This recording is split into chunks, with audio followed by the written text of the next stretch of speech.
কৃষি অফিস থেকে লোক আসছিল, ওরা বললো যে এই গেটগুলো সবই পয়সা যাবে আস্তে ধীরে, আর একটা গাছও থাকবে না। ওনার সাথে বিশাল শত্রুতা করে এই কাজটা করা হয়েছে, যেহেতু এরকম একটা কাজ তো মানুষ করে থাকে না, মানুষ করতে পারে না। এই এমন একটা খ্যাত, এমন একটা কাজ করেছে, যে করেছে সে মানুষের আওতার পারে না, সে ব্যক্তি যে ব্যক্তি করুক।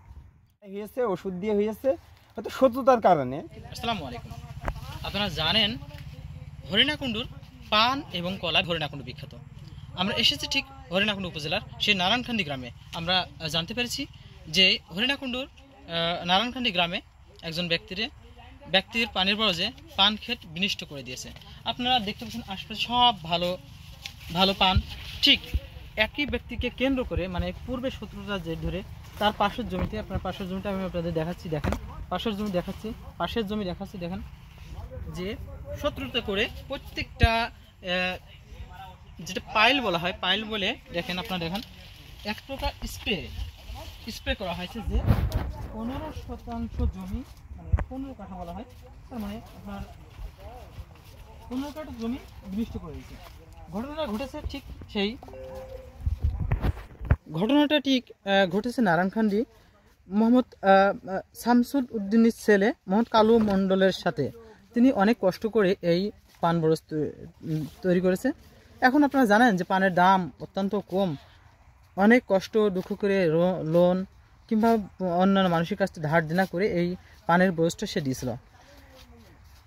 কে বা কাহারা পূর্বের শত্রুতা কোনো জের ধরে এই আমরা জানতে পেরেছি যে মানুষের ক্ষতি করে, কিন্তু মানুষ হয়ে যে পান বরজ ক্ষেতের ক্ষতি করে সেটা আমরা এই বাস্তব চিত্র দেখতেছি।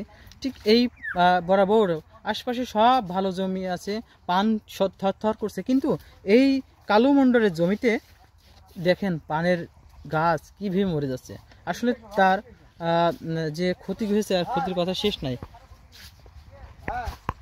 আমি আপনাদেরকে দেখানোর চেষ্টা করছি, দেখেন ঠিক স্প্রে করেছে, যা আনুমানিক ধরা হয় যে 26 তারিখের পর থেকে এই ঘটনাটি ঘটছে। প্রত্যেকটা পান গাছের একই অবস্থা, একদম যে গেড় বলা হয়, যে গেড় লতি পর্যন্ত পুড়ে নির্মিষ হয়ে যাচ্ছে।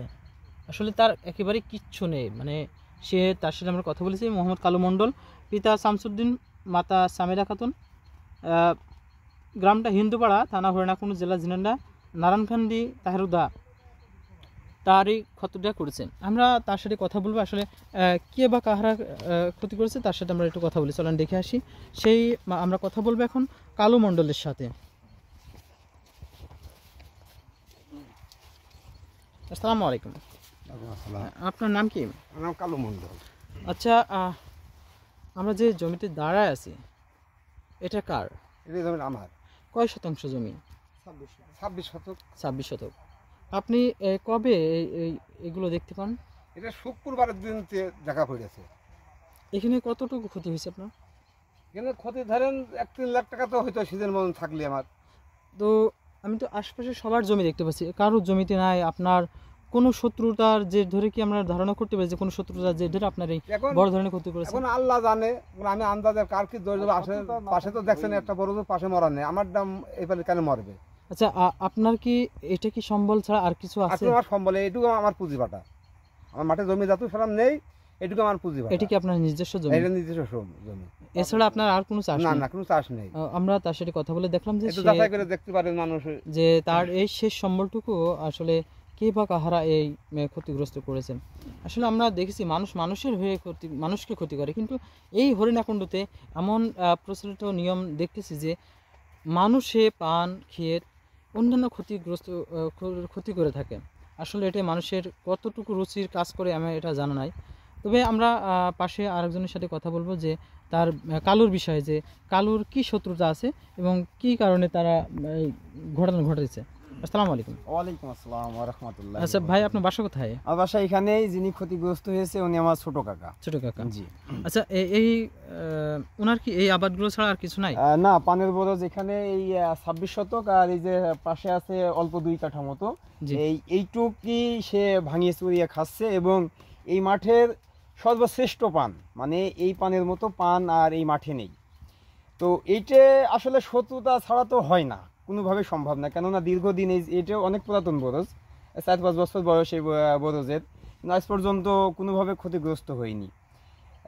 এখন আমরা আইডিয়া করছি যে এটা মানুষের দ্বারাই হয়েছে, ওষুধ দিয়ে হয়েছে, হয়তো শত্রুতার কারণে, কিন্তু এটা আচ্ছা, রাতের এই আঁধারে পান করা। গাছগুলো কি আর ভালো হওয়ার কোনো না সম্ভাবনা নেই। কৃষি অফিস থেকে লোক আসছিল, ওরা বললো যে এই গেড়গুলা সবই পচে যাবে আস্তে ধীরে, আর একটা গাছও থাকবে না। আচ্ছা, কি ওষুধ ব্যবহার করেছে ওই কৃষি এটা অফিস? কৃষি অফিসের ওরা বললো যে খুব সম্ভব গেড় মারা দিয়েছে, গেড় যে মারা। কোনো একটা গেড় মারা ওষুধ দিয়েছে। আচ্ছা, আসসালামু আলাইকুম ভাই। ভাই আপনার নাম? আমার নাম শাহিন, বাড়ি কোথায়? বাড়ি নানখান্দি। আচ্ছা, আমি তো এখানে এটা কি মাঠ বলা হয়?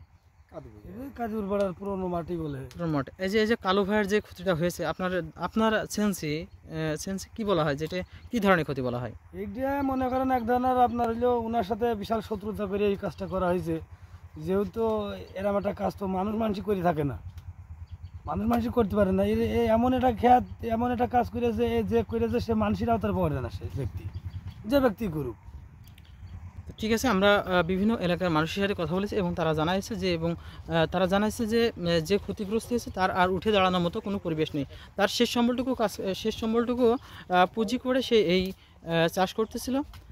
এখন এক কথা বলা যায়, তাই সে নিশ্চয় যে ভাতের হাঁড়িতে দুমুঠো চাল নিয়ে সে বাসায় খাবে, সেরকম পরিবেশও তার নাই। হ্যাঁ, কি খেত আর কি করেছে।